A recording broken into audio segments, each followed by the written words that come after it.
morning, everyone. We're so excited that you joined us here at the Water's Edge. If you're online with us today, check us out on Facebook or YouTube, and feel free to like, share, and comment. If you're live with us, here's a few things we'd like you to know about. We have a nursery and kids church available right across the lobby. Also, we're always in need of volunteers. So if you want to get plugged in, you can email us at watersedgevolunteer@gmail.com or text your contact info to 337-352-2443. And remember, if you know anyone that's struggling, please invite them to church or share our online content with them, because this is a place where broken people belong and everyone is welcome. We have a full experience for you this morning, so let's get ready to worship and receive a message from Pastor Tony. Good morning, everyone. Just stay and join with us as we sing.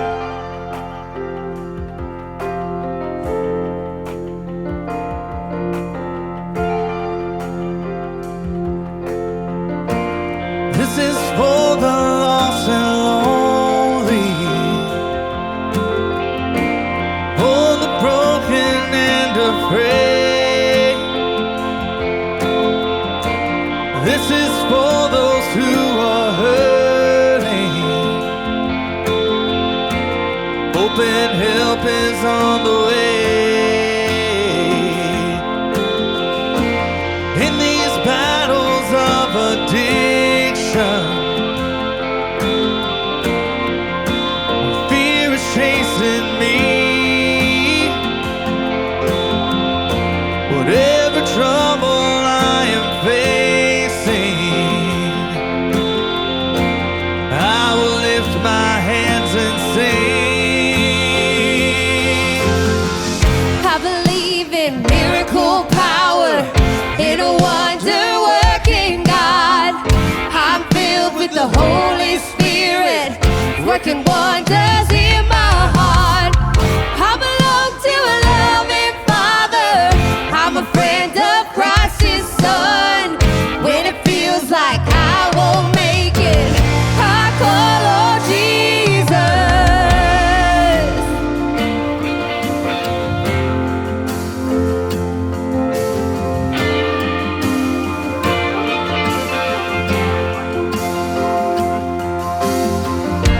Sometimes it's so hard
the start, before the beginning of time.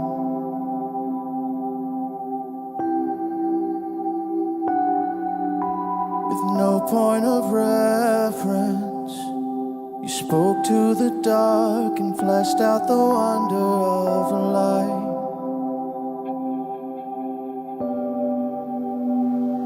And as you speak, 100 billion galaxies are born. In the vapor of your breath, the planets form. If the stars were made to worship, so will I can see your heart in everything you've made.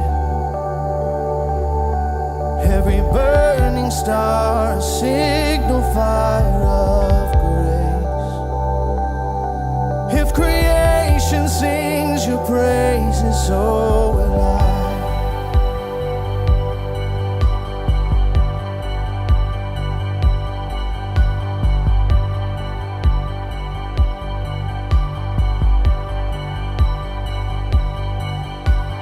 God of your promise, you don't speak in vain, no syllable empty or void.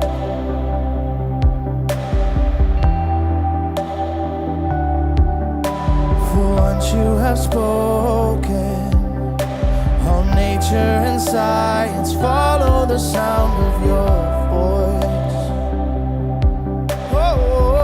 Oh, and as you speak, 100 billion creatures catch your breath, evolving in pursuit of what you said. If it all reveals your nature, so will I can see your heart in everything you say. Every painted sky, a canvas of your grace. If creation still obeys you, so will I.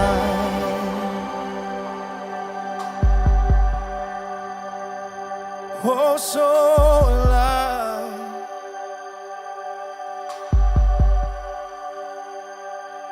So will I.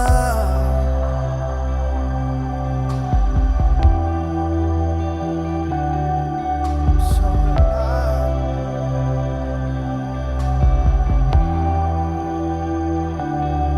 If the stars were made to worship, so will I.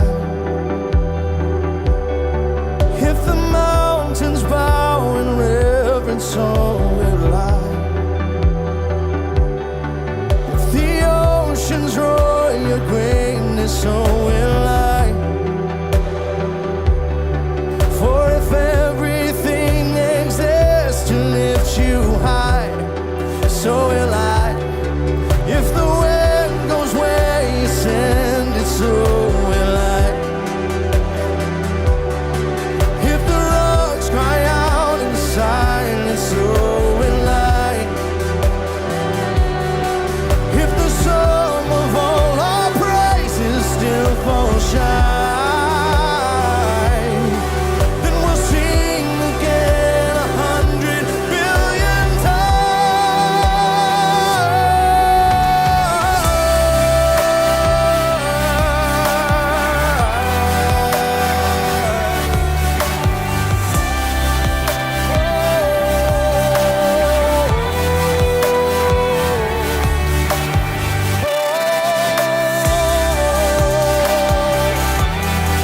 Sing your praises again.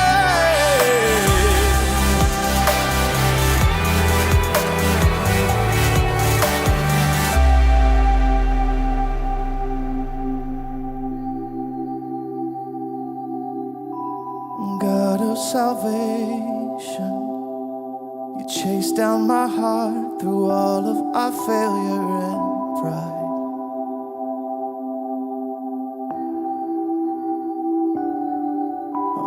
the hill you created, the light of the world, abandoned in darkness to die.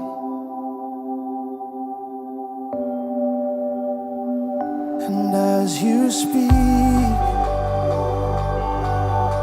100 billion failures disappear.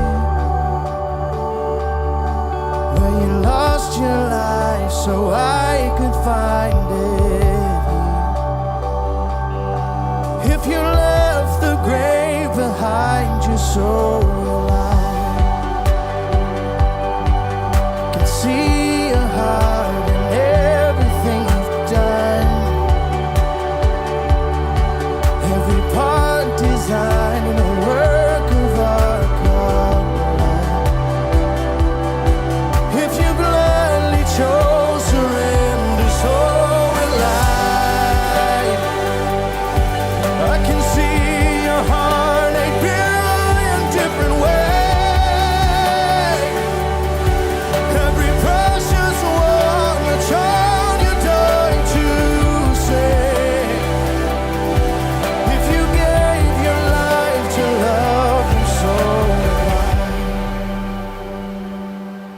I. Like you would again 100 billion times. But one measure could amount to your desire. You're the one who never leaves the one behind.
What's up, everyone? Good morning and welcome to our Water's Edge online Sunday morning worship experience. Once again, thank you so very much for hanging out with us today and tuning in.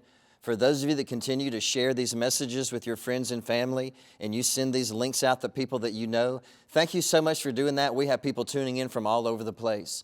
Also, if you're a local listener and you'd like to join us back live and in person, both of our Sunday services are back wide open, 9:30 and 11:15 a.m. We have a full experience, a full worship experience, full cafe experience, nursery and kids church. We would love to see you come hang out with us on Sundays.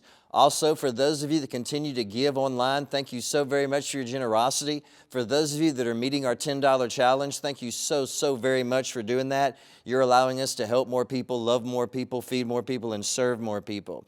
Our next food pantry will be Thursday, December the 1st. We expect to feed about 2,000 people on that day. Your generosity will help us do that. So once again, thank you so very much for doing that. You know, life can be very frustrating. And sometimes that frustration can affect our moods and our attitudes and our words. And they can absolutely change our life. They can devastate us, they can encourage us, they can tear us down, they can lift us back up again, and they can never be erased. The question is, what is they? Well, they are our words. Today we finally finish up with our current series entitled Sticks and Stones, and we all have people in our life. And so as people of faith, because we all have other people in our life, and we all want to be ambassadors of Jesus Christ and God's love, then we know that we need to be people of love, joy, peace, grace, compassion, empathy, kindness, goodness, self-control, faithfulness. And we understand that the other people in our life, that they, just like us, they have feelings and hurts and stories and a past and wounds and scars. And one of the main reasons that God gave you and I the New Testament was to mainly teach you and I how to properly love and relate to the other people in our life and how to properly treat them, because our legacy is how you and I are going to make people feel. And so this series has been all about how you and I make the other people in our life feel on the inside, especially about themselves. Now, if I sang a song, if I sang a duet with one of our worship leaders, let's say I sang a song with Ryan or Kevin or Caleb or Luke or someone like that, or Becca or Carrie, if I sang a duet with them, they sing so amazing that the band and me singing a duet with them, they would make me sound much better if I sang a duet with them. But if we got into a singing contest, and I got into a singing contest, say, against Kevin or Ryan or Carrie or Becca, they would defeat me because they can sing better than me. And I think sometimes, especially during times of relationship conflict, our conversation sometimes can go the same way. When two people have tension, when two people have conflict and arguments and times of needing to deal with an issue, whatever it may be, you can talk about it with the other person, almost like singing a duet with grace and understanding, being very, very quick to listen and slow to speak, and that usually goes pretty well. Or you can get into a contest, a correction contest, and see who wins. But when that happens, notice this and remember this today. If you're still with me, say I'm still with you. When your conflict turns into a contest, no one wins, because someone usually knows how to argue better, think quicker, manipulate better, control their emotions a little bit better. And so whoever is on the losing side of the argument, of the conflict, or of the talk, because they feel like they were defeated, anger builds, resentment builds, and then distance builds between the two people. If you're quick to speak and slow to listen because you're good at it, let me say that again.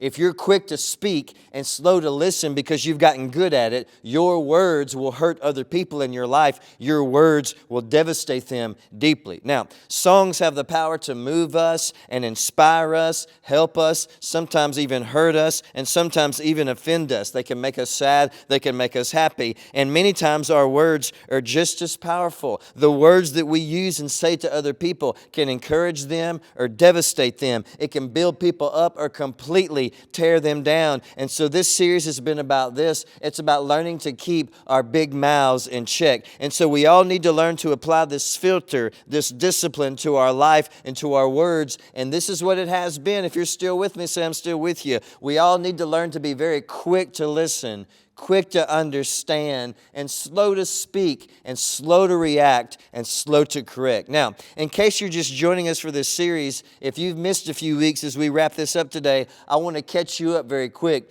The first week, we talked about this foolproof way that can save you and I from so much future relationship guilt and regret and shame. And this one habit could have saved you and I from a lot of past relationship regret. And this is what the one filter is. And this is what God calls us to do during times of conflict. It's to be very, very quick to listen and slow to speak. And then the second week, we talked about how our words and our mouth and our tongue should actually come with a warning label. Because just like a small match or a small flame or a small spark can start this massive forest fire, our words can cause this massive devastation. And also, we should follow the example of Jesus and how Jesus had every single right answer. But instead, during times of conflict, He didn't focus on proving Himself right. He focused on making things right, and that was reconciliation. And that's why He said in the Sermon on the Mount that blessed are the peacemakers, for they should be called the children of God. Our example in times of conflict is not to prove our point or prove ourselves right. It's to follow the example of Jesus, who had every right answer, and to make things right. And then last week we talked about how our bitterness is usually behind our harsh and hurtful words. And the solution to our bitterness is having a tender heart, kindness, and forgiveness. Now, as kids, we love to correct our friends. In fact, some of you have small children, you have small kids, and you can hear them all the time talking to their friends, and they love to correct them. McDonald's nuggets are better. No, Popeye's chicken nuggets are better. No, Burger King spicy chicken nuggets are better. No, they're always trying to correct each other. And the shame is most of us don't really grow out of that once we become adults. And if you want proof, just look at Facebook. For so many of us, we still have this urge rise up on the inside of us, and we still give into it to correct the other people in our life. And some issues in their life require help and love and speaking the truth in love and correction. But most of the time, most of the correction that we give out to other people is not really necessary, but we still do it because we don't know how to let it go, and that's not really a great thing. We correct each other over, and notice this today. If you're still with me, say I'm still with you. Everyday, insignificant, non-essential issues. So many times we don't follow this advice. Don't sweat the petty things. Don't sweat the petty things, but also don't pet the sweaty things. Anyway, let's move on. We love to correct other people over issues that honestly is just not that big of a deal. And so if you find that relationship is starting to slowly disconnect, one main source is that there's probably constantly an atmosphere of correction in that relationship. Now, there's a place inside of us where all of this starts, and we're going to get to that in just a moment. But first, let's look at a very, very familiar, cool story in the Old Testament. If you're still with me, say I'm still with you. In the book of Genesis, the first book in the Bible, around chapter 37, we find a father named Jacob. Jacob had several sons, and one of his younger sons was named Joseph. He was around 17 years old. Joseph was an awesome kid. He was smart. He was wise. He sought God. He loved people. He had character. He had integrity. He was honest. He would do the right thing. He found favor in the eyes of his father. And so because of that, all of his brothers got deeply jealous. And so because of that, they eventually reject him, betray him, attack him, throw him into a pit, and then sell him into slavery in Egypt. And then they went back and told their father, Jacob, that an animal killed Joseph, a wild animal killed his son. Now, as a slave in Egypt, Joseph actually gets better. He seeks God. He continues to seek God. He's wise. He makes wise decisions. He rises to power as he seeks God, and God shows him favor. He starts to work for this guy named Potiphar, who is the captain of the guard for the Pharaoh's armies. The captain of the guard, so Joseph rises to authority.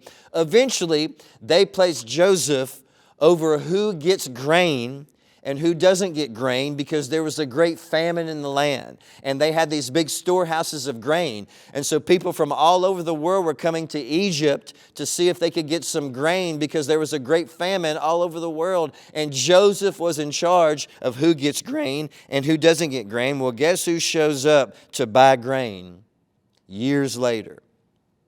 The brothers of Joseph, who betrayed him. Now, this was years and years and years later, after his brothers betrayed him and left him for dead and sold him into slavery. So his brothers didn't recognize him at all, but he recognized them. Now, let's make a long story longer. If you're still with me, say I'm still with you.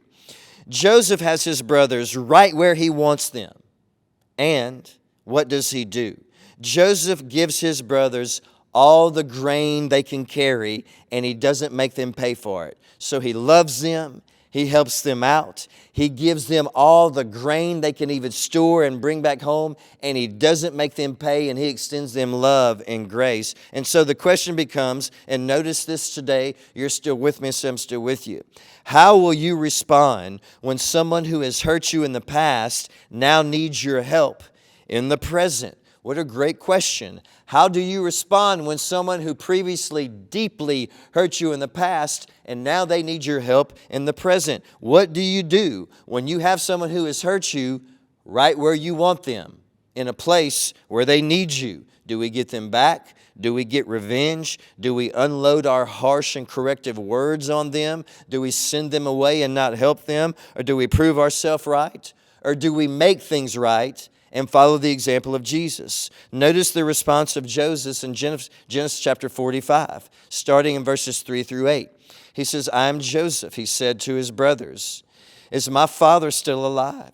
But his brothers were speechless. They were stunned to realize that Joseph was standing there in front of them. Please come closer, he said to them. So they came closer, and he said to them again, I am Joseph, your brother, whom you sold into slavery in Egypt. But don't be upset, and don't be angry with yourselves for selling me to this place. It was God who sent me here ahead of you to preserve our lives. This famine that has ravaged the land for 2 years will last 5 more years, and there will be neither plowing nor harvesting.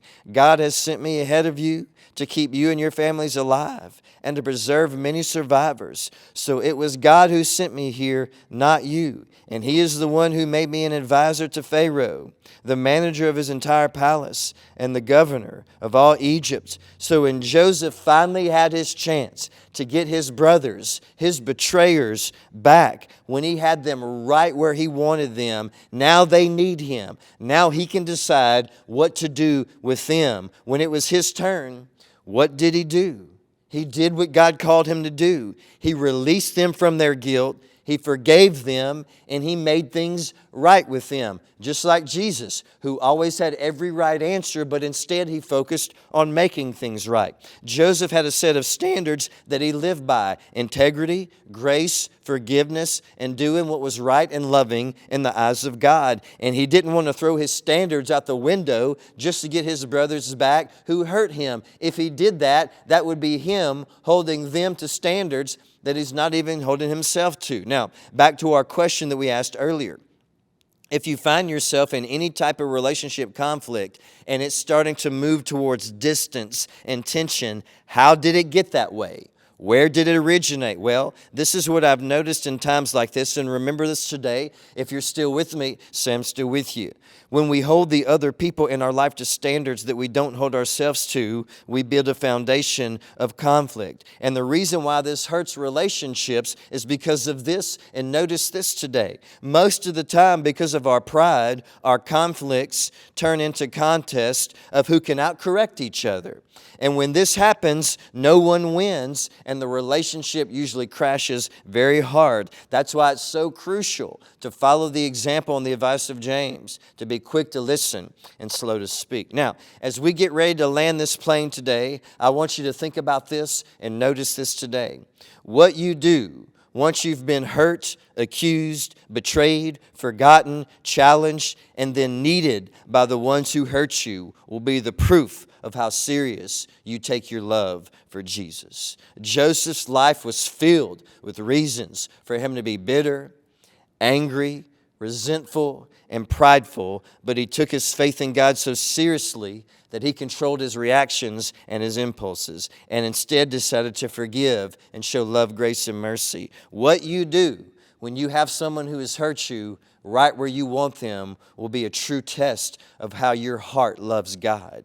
And is there a slow disconnect between you and someone else in your life? And maybe it got there and you didn't really realize it at the time. It'll never go well when you constantly correct people for doing to you what you constantly do to them. And by the way, these are great discussion topics to have with the other people in your life once you finally listen to this and apply it to your heart. Genuine questions like, how have I been holding you to standards that I don't even hold myself to? And then once you ask questions like that, be very quick to listen and very slow to speak.